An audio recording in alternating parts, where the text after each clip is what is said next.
이 대표님 반갑습니다. 안녕하세요. 네, 네. 잘 계셨죠? 맞습니다, 교수님. 예, 잘 예. 국제통역사, 동시통역사라고 그러면 굉장히 근사하게 보이기도 하고 정말 전문 직업인으로서의 이런 이미지를 가지고 있는데 이 통역사 어떤 건가요? 국제회의 통역사라고 말씀을 많이 표현하시는데요. 사실 통역이라는 범주는 다양합니다. 동시통역, 순차통역, 위스퍼링, 리에종, 수행통역은 다양한데 그중에서 가장 국제회의에 꽂힌 동시통역이라고 볼 수 있겠죠. 중요하니까요. 사실 이 국제회의 동시통역은 예민하고 아주 잠재력과 본인의 어떤 뛰어난 비즈니스적인 감각을 가지고 모든 것을 표현해도 모자라는 치열한 현장입니다. 동시통역이라는 그 이미지가 아직 해외에 비해서는 전문가적인 입장에서 바라보는 시각이 아닌 것 같아요. 사실 저희는 통역사와 주최 측 간의 중간자 역할을 해야 될 업무입니다. 저는 너무 통역사의 입장을 알고 있고 국내 실정을 너무 알고 있는 또 주최 측의 입장을 또 제가 알고 있다 보니 중간에서 애로사항이 한두 번이 아니죠. 불과 최근 전까지만 해도 8시 반에 회의 시작인데 리허설 6시, 새벽 6시부터 와 있어라. 예. 왜 와 있어야 될까요? 왜 가 있어야 될까요? 어떤 그런 부분의 요구사항이나 또 내가 통역사를 뽑고 싶다. 전화통화로나 아니면 사전 미팅에 여러 명을 보고 내가 원하는 통역사를 뽑고 싶다.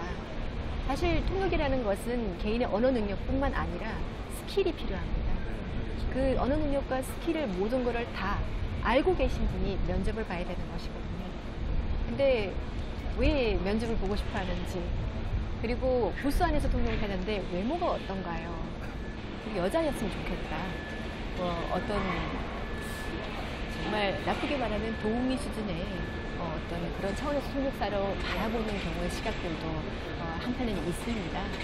또 그러다 보니까 우리나라 통역사들이 젊은 여성들이 대부분이 많고요. 또 나이가 묻어난 통역사들이 세 자리가 없어지는 거죠. 이제 국제회의 경우에 동시통역을 하다 보면 그 부스 안에 2인이 1조가 되는 경우도 있고 또 3인이 1조가 되는 경우도 있고 그 부스 안에 그 모습에 대해서 굉장히 궁금해하거든요. 네, 많이 궁금해 하시더라고요. 네. 해외는 3인 1조가 원칙입니다. 하지만 국내는 아직 국제회의가 유입된 지 얼마 안 되는 역사를 가지고 있기 때문에 인지도에 있어서는 해외만큼 다르죠. 해외와 다르죠. 그래서 대부분이 2인 1조로 구성되어서 통역을 하는데요. 2인 1조라는 것은 조그만 부스 안에 2사람 또는 3사람이 팀원으로 들어가서 파트너십을 이루면서 통역을 하는 경우인데요. 보통 2사람이 시간대별로 영어를 예를 든다면 한국어에서 영어나 영어에서 한국어로 두 가지 나누어서 그런 방식으로 서로 편한 방식으로 나뉘어서 통역을 하는데요. 한 사람이 실시간으로 동시통역을 하고 있을 때 나머지 파트너는 옆에서 단어를 받아 적어주거나 그 다음에 노트테이킹법이 있습니다. 노트테이킹법으로 문장을 적어주기도 하고 서로 간에 아주 이해심과 배려 그리고 같이 노력을 해야 될 어떤 팀워크가 중요한 그러다 보니 비교적 회의가 용이한 회의를 제외하고는 통역사들은 자기가 원하는 통역사의 법인선이 정해져 있습니다. 자기와 호흡이 잘 맞는 파트너십 관계 통역사를 선정해 놓고 회의 때마다 저희 쪽에 요구를 하기도 하죠. 어떤 경우는 서로 팀워크가 안 맞거나 호흡이 안 맞죠. 문제가 많습니다. 싸우는 것보다 정말 회의 자체가 망쳐버리죠. 그러니까 회의가 망쳐지는 것은 물론이고 네. 나중에 끝나고 나서라도 서로 이제 다시는 안 만나는 관계가 되겠죠. 그래서 저희는 사실은 주제별로 또 통역사의 어떤 성향에 따라서 회의에 통역 선정해서 투입하기도 하지만 그이기 동시에 파트너십 관계도 더 중요하게 생각하는 편입니다. 어때요? 과거에 벌써 이제 이 통번역 업무를 거의 20년 이렇게 하셨으니까 그 당시에 이제 국제회의, 네, 특히 네. 우리나라에서 이제 주관하거나 네. 하는 그런 국제회의하고 네, 네, 네. 최근에 이렇게 국제회의 양상을 보면 많이 발전했죠. 더듬어서 생각해 보면은 사실은 그 해관보 정상회의라든지 최근에 했던 그다음에 G20 정상회의를 통해서 국내 일반인들에게 국제회의에 대해서 많이 알려지게 된 건 사실입니다. 인식이 높아졌죠. 하지만 사실은 2000년도 전 김대중 대통령 시절에 아셈 정상회의를 했었던 적이 있어요. 그렇죠. 예. 그때 사실 그 회의로 국내 우리나라 사람들에게 국제회의에 대한 이미지나 어떤 그런 인지도가 생기기 시작했고요.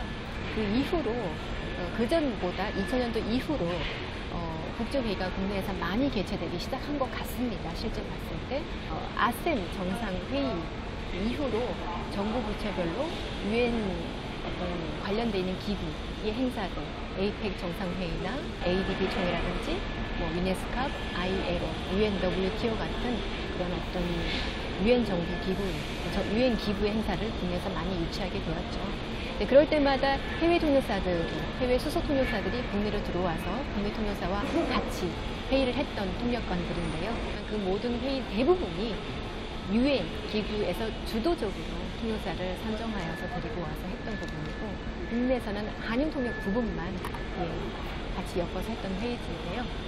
그런 어떤 부분 좀 안타까운 면이 많았었습니다. 사실 해외 유엔 소속 통역사이기 때문에 유엔에서 우리가 뽑겠다라는 식으로 말씀을 하신 경우이거든요.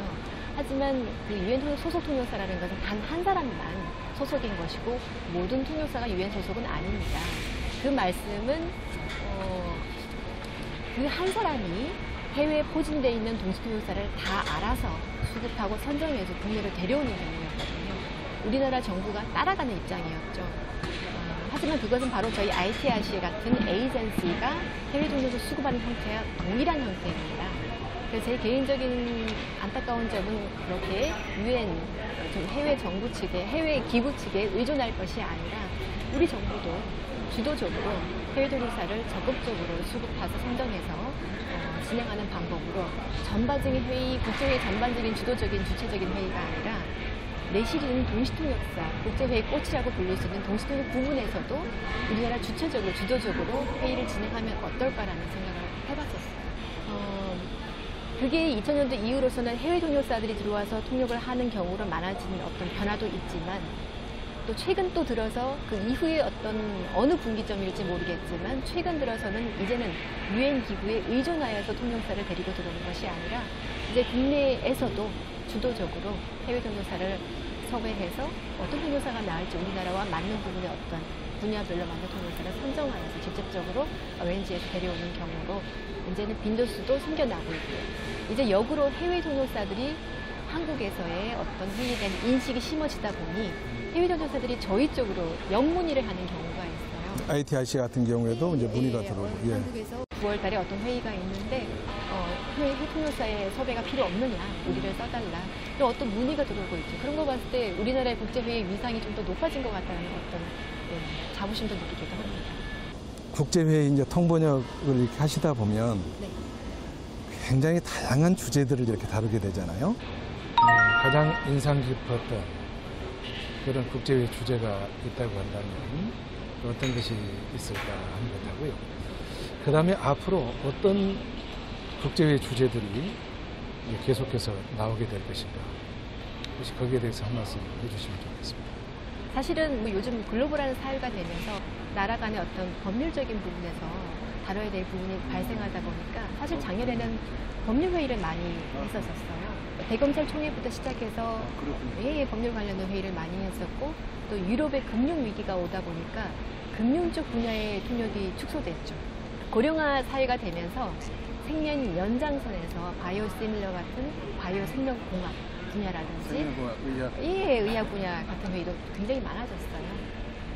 그리고 사회복지 차원에서 노년학회 분야도 많아졌고요. 그 다음에 에너지 고갈 문제로 신재생 에너지 분야라든지, 그 다음에 WEC 같은 월드 에너지 총회 같은 정부와 기업 간의 연계선상에서 지속 성장 관련돼 있는 기업 정책 관련된 분야도 많이 생겨났고요. 그리고 자연 보존에 관련되는 자연 보존 총회라든지 람사르 총회 같은 경우, 이 모든 회의들이 많이 생겨났고 앞으로 주축이 되어야 될 어떤 회의 주제라고 볼 수 있을 것 같습니다. 최근 들어 요즘 느끼는 것은 이제는 그런 회의도 있지만 요즘엔 모든 분야가 다 글로벌해지다 보니까 다양한 분야의 회의들이 많이 생겨나고 있습니다. 특히 바로 우리 옆에 있는 어떤 소재, 주제들이 주제화되어서 회의가 하는 경우가 굉장히 많아졌다고 볼 수 있어요. 작년에 기억나는 어떤 회의들 몇 가지들은 정말 경북 합천 해인사에서 관련돼 있는 문화재 행사도 했었고요. 더원 학술 회의라고 문화재 관련돼 있는 수학자 대회도 있었습니다. 수학자. 네, 그런 것도 있었고 엘리베이터 회의도 있고요. 화장실 회의도 있습니다. 게임 관련된 회의들이 크고 작은 많은 회의들이 개최되기도 했었습니다. 예, 그런 어떤 실제 우리 옆에서 같이 와닿는 어떤 소재의 주제의 부분들이 이제 회의로 접목되어서 하는 부분들이 재미있는 부분이 아닐까 생각합니다. 국제회의도 굉장히 많은 그런 경험이 있으실 거예요. 혹시 가장 기억에 남는 그런 국제회의가 있다면 어떤 것을 들 수 있을까요? 네, 2002년도 ADB 총회가 기억이 남습니다. ADB 총회는 제주도에서 열렸던 아시아 개발은행 총회였는데요. 지금 현재 기획재정부 행사였지요. 네, 그 당시 사실 시국이 노무현 대통령의 탄핵과 여러 가지 예민한 9.11 테러 이후로 예민했던 어떤 시기였던 것만큼 굉장히 긴장을 많이 했었고 또 ITC 입장에서는 저로서는 100명에 가까운 통역사를 데리고 제주도에 내려갔던 회의였습니다. 예민한 시국인 만큼 통역에 있어서도 예민하게 듣고 있었죠. 하지만 통역이라는 것은 사실 사람 몸에서 나오는 인지 언어이기 때문에 기계처럼 100%를 동일하게 할 수 없는 부분에서 그 이해도의 차이에서 문제가 있었던 회의였던 거였어요. 어떤 IMF 그 당시 총재 그분에 대한 어떤 연설에 통역에 있어서 사실 통역사가 오역을 했긴 했습니다. 했는데 그분에 대해서 사실 해외에서 여느 회의 통역을 했었더라면 그 부분은 사실 넘어갈 수 있는 부분이 아니었을까, 제 개인적으로는. 네, 그런데 사실 오후 2시에 끝났던 회의였는데 오후 5시에 제주도에서 청와대에서 연락이 왔습니다. 네, 왜 통역을 거꾸로 했느냐. 그래서 기자회견도 열었고요.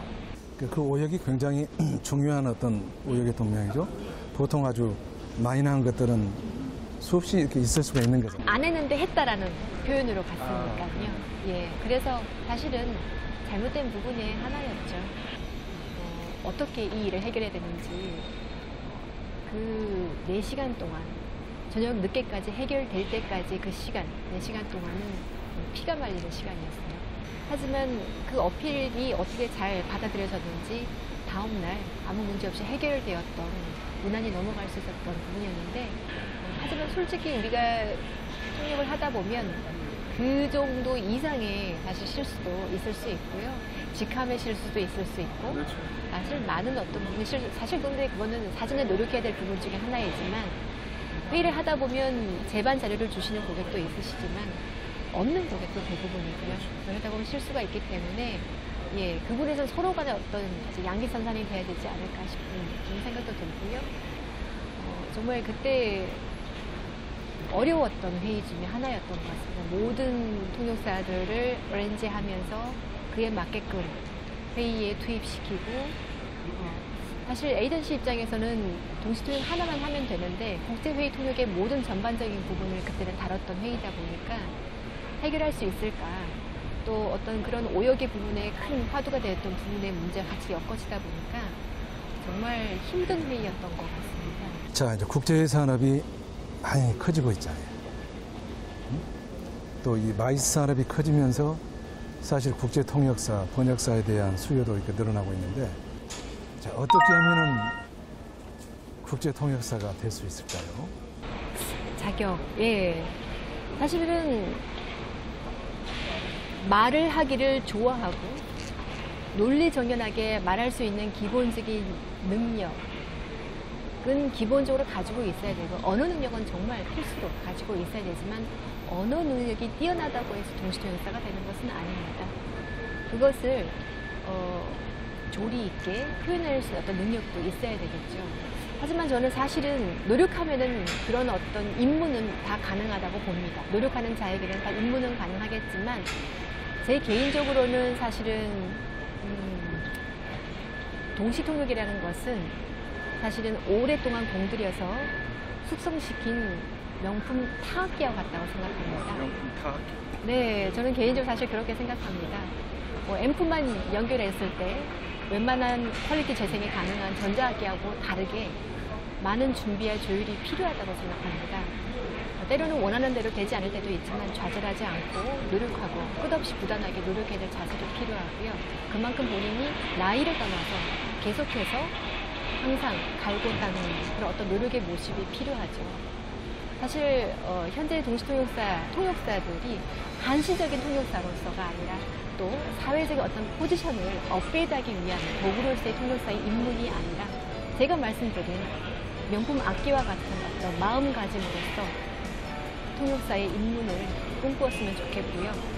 해외 수속 통역사나 해외 통역사들은 오랜 숙성된 고품격의 언어를 구사할 수 있는 50대, 60대의 남자, 여자 통역사들이 많이 있습니다. 제가 생각하는 그 방향으로 통역사들이 입문해서 노력하고 꿈을 꾼다면 해외 통역사만큼 국내에서도 앞으로 그런 통역사들이 나오지 않을까라는 생각입니다. 앞으로도 네, 우리나라 고맙습니다. 말수 산업 발전을 위해 더 수고하셨습니다. 새롭고 열정적인 활동 부탁드려요.